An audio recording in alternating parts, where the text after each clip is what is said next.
I was going to do one. Oh, man, if I would have known you were wearing a necktie. There was one weird fact.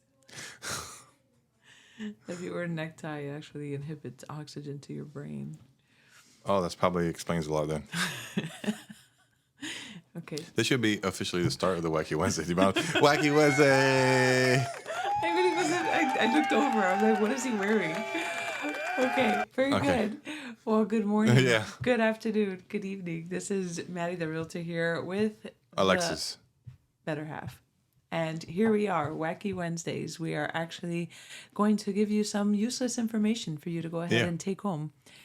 Ideally, or forget, like most people do. So, you want to go ahead and get started? Can I share with everyone that I found a new sound effect? And I'm probably going to use it way too much in this video. Very good. Can I show it to you?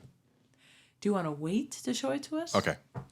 I'm sorry, I'm just excited about it. No, I love that. That's okay. I'm not looking this time.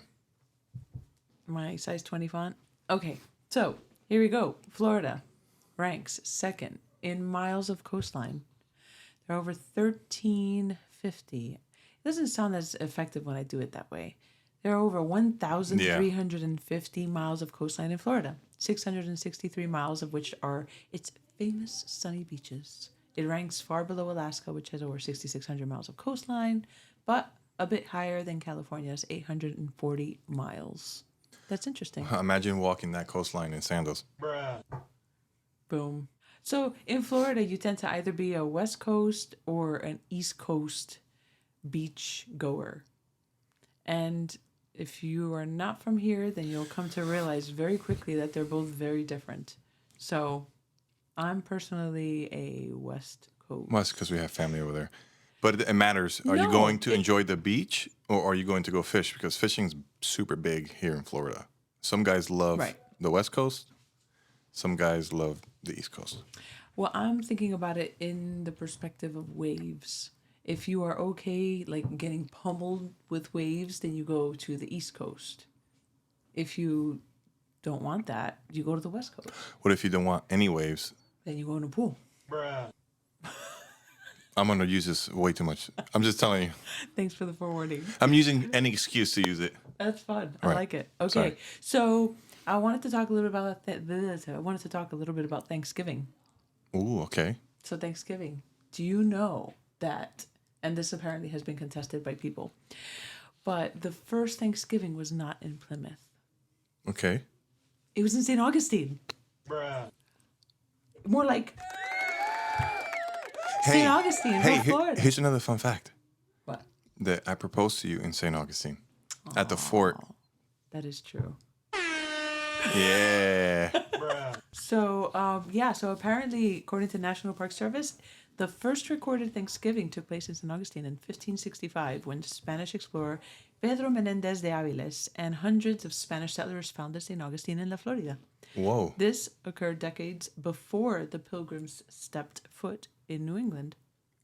And they said that if the Saloy contributed to the meal from their own food stores, the menu could have included turkey, venison, gopher tortoise. Whoa. Well, I'll put that on my survival list. Mullet, drum, sea catfish, maize, or maize. Who calls it maize? Wait. Is that mice? No, maize. Is Corn. that corn? Oh. Beans and squash. I could totally believe that. The gopher tortoise. Where'd I come up with mice? Now that What's wrong with me? I wonder if they would get fined if they ate gopher tortoise now. Yeah, probably. Yeah, it would be a bad thing. It wouldn't be a Thanksgiving. That joke was. That was flat. Bruh. So as soon as the settlers were on shore, they held a massive Thanksgiving where Menendez also invited the natives, the Saloy tribe, who originally occupied the site. I gotta say, your Spanish is really fluid and nice. Oh, thank you. So do you know it took place? This is the part that's really cool. This was the workup, really. But it's really cool that it happened in Florida, but nearly 300 yards north of the Castillo San Marcos. I don't know what you're talking about. That's like where you proposed to me. Oh, I know what you're talking about. Bruh. I know that Santiago and San Marcos, right? Right. Right there, right. That had that place right there. Yeah.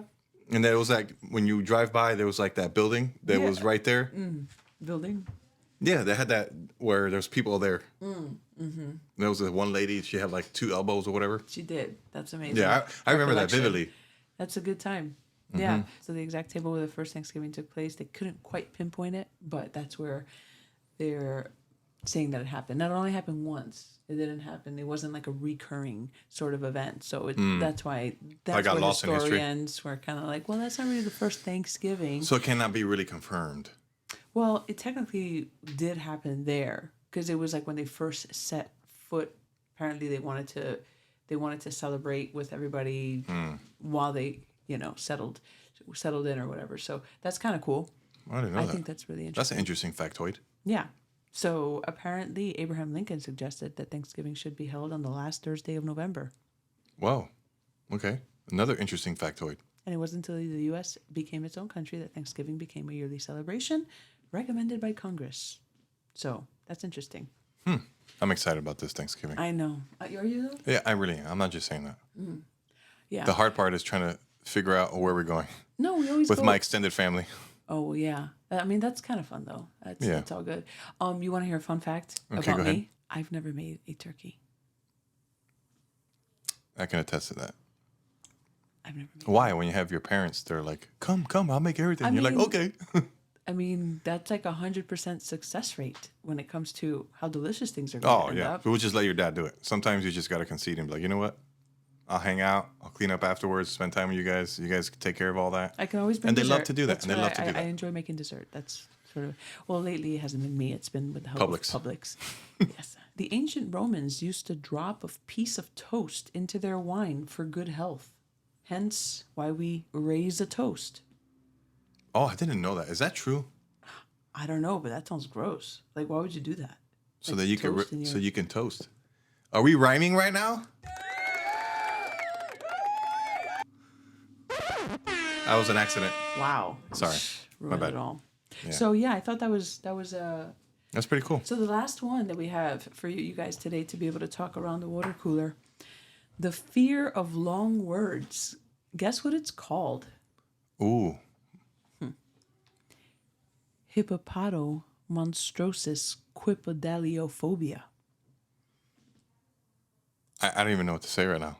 It's a 36-letter word. It was first used by the Roman poet Horace in the 1st century to criticize those writers with an unreasonable penchant for long words. Why? Well, I didn't even know what to say. I have You no know, reaction to that.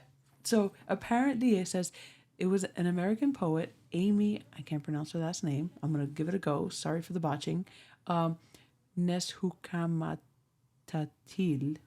possibly afraid of their own surname, who coined the term.